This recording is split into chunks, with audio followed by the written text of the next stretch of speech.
এই নাক্কাৰজনক কাম এই মন্ত্ৰীজনে কৰি আছে।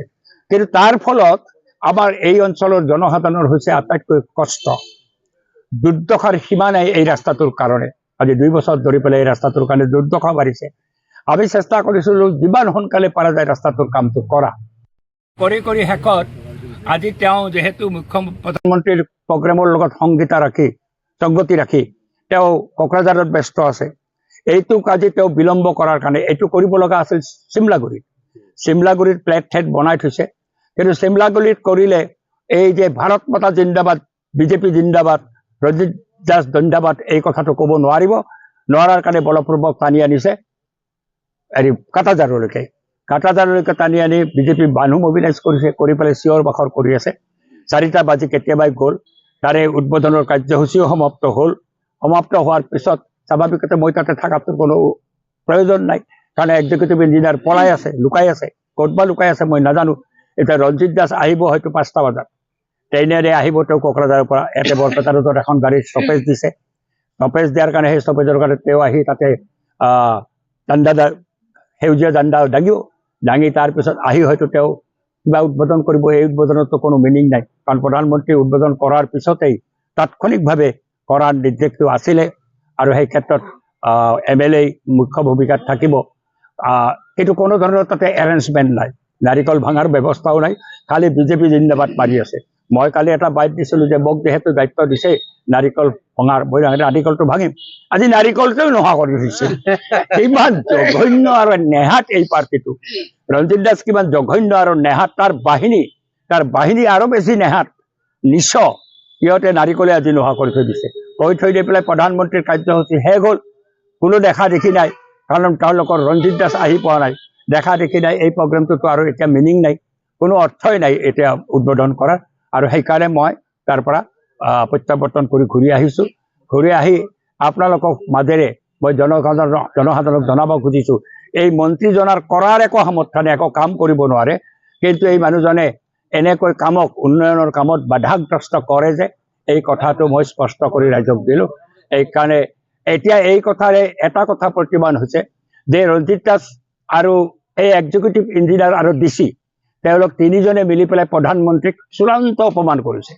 মই দুঃখ প্ৰকাশ কৰিছোঁ যে প্ৰধানমন্ত্ৰীক অপমান কৰিছে। প্ৰধানমন্ত্ৰীয়ে আধাৰশিলা স্থাপন কৰিলে, তাৰপিছতেই আধাৰশিলা লোকেলি স্থাপন কৰাৰ কথা অসমৰ সমস্ত, আপোনালোকে খবৰ ল'ব, সমস্ত অসম মালাৰ ৰাস্তাত আধাৰশিলা হৈ গৈছে। ইয়াতে ৰঞ্জিত দাসক সন্তুষ্ট কৰাৰ কাৰণে এই ডিচিজন ৰোহন কুমাৰ ঝা আৰু এক্সিকিউটিভ ইঞ্জিনিয়াৰ PR নাথ, এই 2জনাই ৰঞ্জিত দাসৰ লগত লগ লাগি পেলাই আজি প্ৰধানমন্ত্ৰী নৰেন্দ্ৰ মোদীক যি চূড়ান্ত অপমান কৰিলে, এই চূড়ান্ত অপমান কৰাটো মই খুব দুঃখ পাইছোঁ। যিয়ে দলৰ নহওক তেওঁ প্ৰধানমন্ত্ৰী, এজন প্ৰধানমন্ত্ৰীৰ নিৰ্দেশ, প্ৰধানমন্ত্ৰীৰ উদ্বোধনৰ পিছতে কৰিব লগা কাম। আৰু আমাৰ ৰাজ্যৰ মুখ্যমন্ত্ৰীও, যিজন মুখ্যমন্ত্ৰীয়ে তৎপৰতা লৈ পেলাই তেওঁ উদ্যোগ লৈ পেলাই মোক এই ৰাস্তাটো কৰাৰ কাৰণে অনুমতি দিছিল, চেংচন কৰিছিল, এই মুখ্যমন্ত্ৰীকো আজি ৰঞ্জিত দাসে চূড়ান্ত অপমান কৰিছে। এই যে ৰঞ্জিত দাসৰ মুখ্যমন্ত্ৰীক অপমান কৰা, প্ৰধানমন্ত্ৰীক অপমান কৰা, এই কাৰ্যক মই ধিক্কাৰ দিছোঁ, লজ্জা দিছোঁ। আৰু কি ক'ম, ইয়াতকৈ আৰু বেছি কথাটো ক'ব নোৱাৰোঁ। ৰাইজক মই আবেদন জনাইছোঁ, কেনেকৈ এই ৰঞ্জিত দাসে প্ৰধানমন্ত্ৰী আৰু মুখ্যমন্ত্ৰীক অপমান কৰি আধাৰশিলাৰ কাৰ্যসূচীটো এতিয়ালৈকে বানচাল কৰি দিলে। পাছত আহি ৰাতি আন্ধাৰত কি উদ্বোধন কৰে, আই ডোণ্ট কেয়াৰ, এইটো বেলেগ কথা, কাপোৰখন টানি দিব। কিন্তু যে লজ্জাজনকভাৱে তেওঁলোকে অপমান কৰিছে প্ৰধানমন্ত্ৰীক আৰু মুখ্যমন্ত্ৰীক। আনুষ্ঠানিকভাৱে ৰাস্তাখন মুকলি হৈছে, মুকলি কৰিছে প্ৰধানমন্ত্ৰীয়ে। গুৱাহাটীৰ পৰা, কোকৰাঝাৰৰ পৰা কথা আছিল কৰাৰ, কিন্তু বতৰ বেয়া হোৱাৰ কাৰণে আমাৰ প্ৰধানমন্ত্ৰী ডাঙৰীয়াই এইখন গুৱাহাটীৰ পৰা কৰিছে, আধাৰশিলা স্থাপনৰ কাৰ্যসূচীটো সমাপন কৰিছে। কিন্তু আটাইতকৈ দুৰ্ভাগ্যজনক ঘটনা, আমাৰ জিলাখনৰ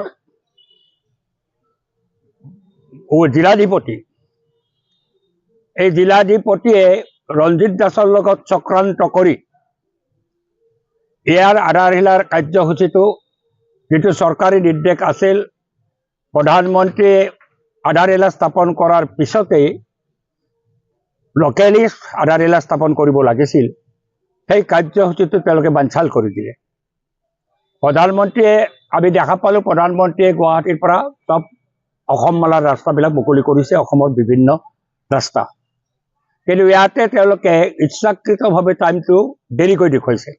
4টা বজাত তেওঁ কৰিম বুলি কৈ আমাক মিছগাইড কৰিছে। আমি কিন্তু সৌভাগ্যক্ৰমে 3টা বজাতে আহি আছোঁ।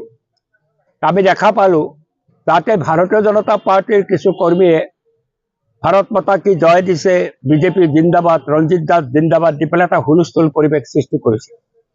আৰু দুৰ্ভাগ্যজনকভাৱে এই আধাৰশিলা স্থাপন কাৰ্যসূচীটো যিটো লোকেলি কৰিব লাগিছিল, আধাৰশিলাটো স্থাপন কৰি দিছে প্ৰধানমন্ত্ৰীয়ে, তথাপি লোকেলি এটা আনুষ্ঠানিকভাৱে দেখুওৱাৰ কথা। তেওঁ সেইটো কৰাৰ কাৰণে আমাৰ ভবানীপুৰ কলকাতা ডিভিজনৰ এক্সিকিউটিভ ইঞ্জিনিয়াৰ যাৰ দায়িত্বত এইটো আছিলে, তেওঁ অনুপস্থিত আছে। তেওঁ ক'ত লুকাই আছে আমি নাজানো। তেওঁ অনুপস্থিত আছে।